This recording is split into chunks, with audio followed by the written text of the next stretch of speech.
Victor Voinovich for Iowa. The Oklahoma State transfer is 6-2 on the year. He's only a sophomore, eligibility-wise. Got to the round of 16 last year at the NCAA tournament. Interesting to see him in a different single, considering, you know, his success last year at Oklahoma State. You know, that's the way of the world now. Showing the transfer portal, you can see these guys flip-flopping all over the place.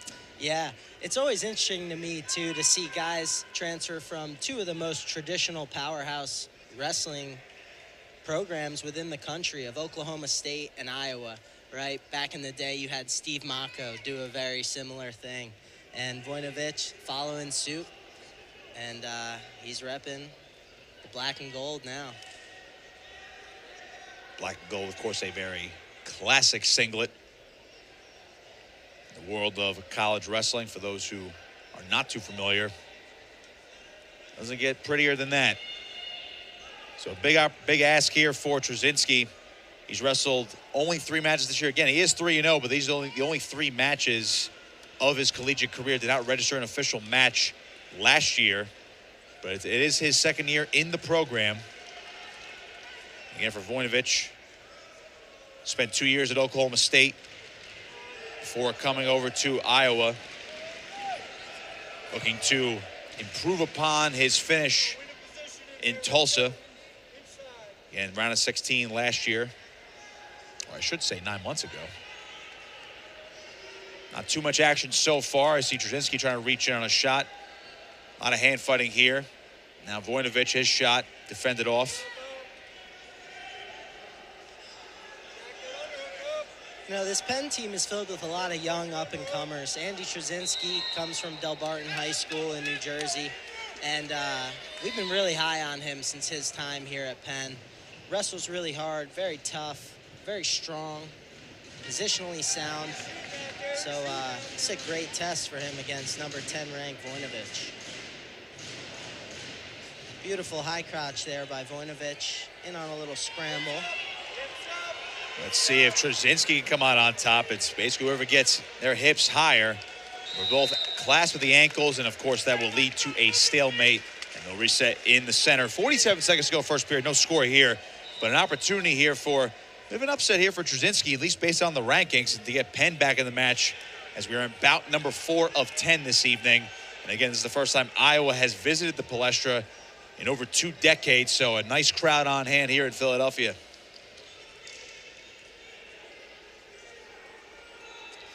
Yeah, back at that 2001 match in the Palestra, I believe it was a 6-4 split in matches, and the favor went to Iowa.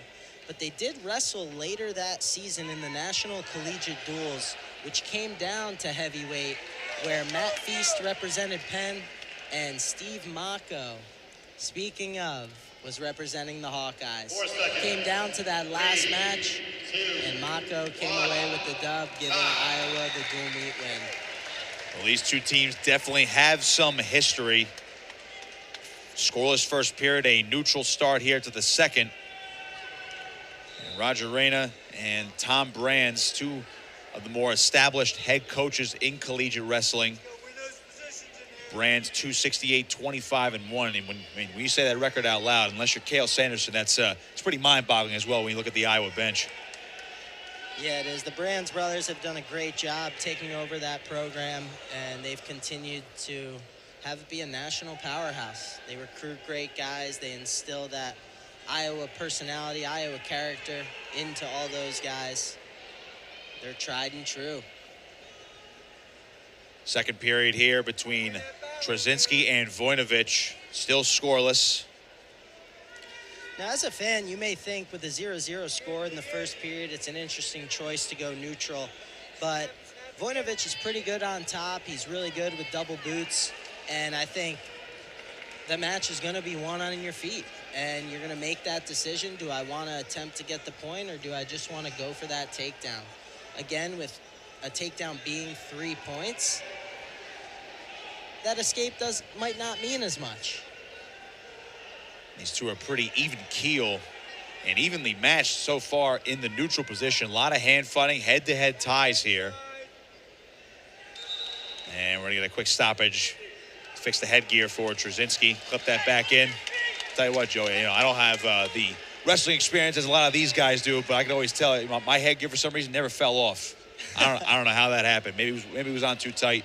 Maybe that's why I got thrown around a little bit.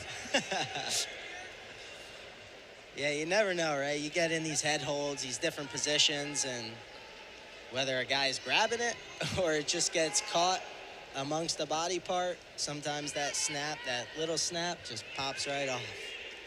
A lot of snapping going on right now. Collar ties now. Voinovich on a shot. Stall warning there to Troczyniski. Voinovich switching off to a double. Has one ankle, looking to drive his hips in. And that is going to bring us to the end of the second period. So good D in the end from Andy Troczyniski. Hang on for the scoreless match here. Third period time, Voinovich's choice. He will choose bottom. Again, logically speaking, most of the time, these guys will go bottom, try to get that first point.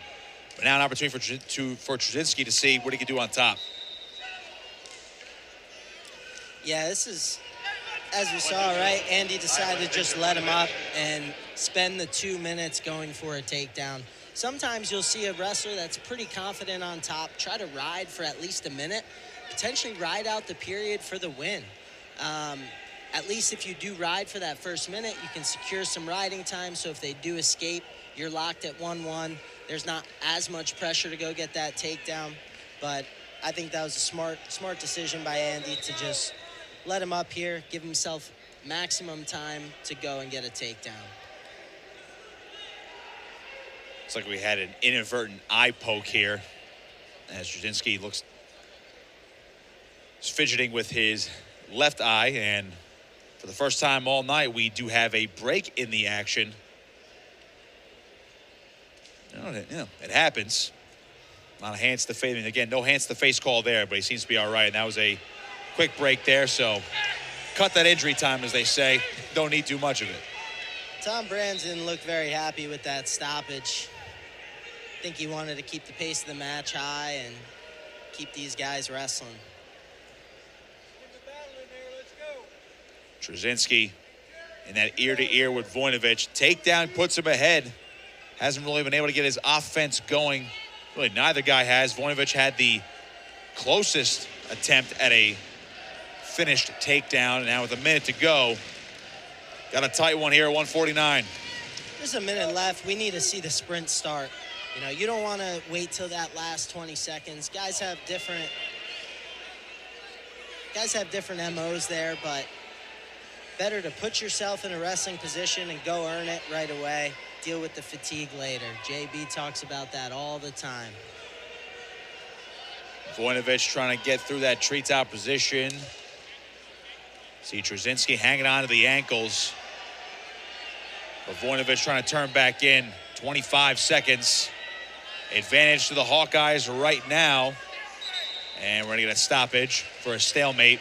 No change of position there. So Troczyniski still the shot now. Fresh start. But he's got to go. Trying to get that single on a good sprawl by Voinovich. Now Troczyniski going to re-attack double unders. Chasing Voinovich. Trying to push the pace. Short time now. Trying to go for that low single. Good sprawl again by Voinovich. Has the front head. He's going to hang on defensively, re-attack. And that will do it. Victor Voinovich hangs on for the Hawkeyes. 1-0 decision. And Iowa extends the lead now to 9-3 through 4 bouts. Yeah. Like I said, Andy started that sprint with about 20 seconds left, and if maybe we would have saw that with a minute left, he would have gave himself some more opportunities. But eventually, time ran out. Stalling was not a factor.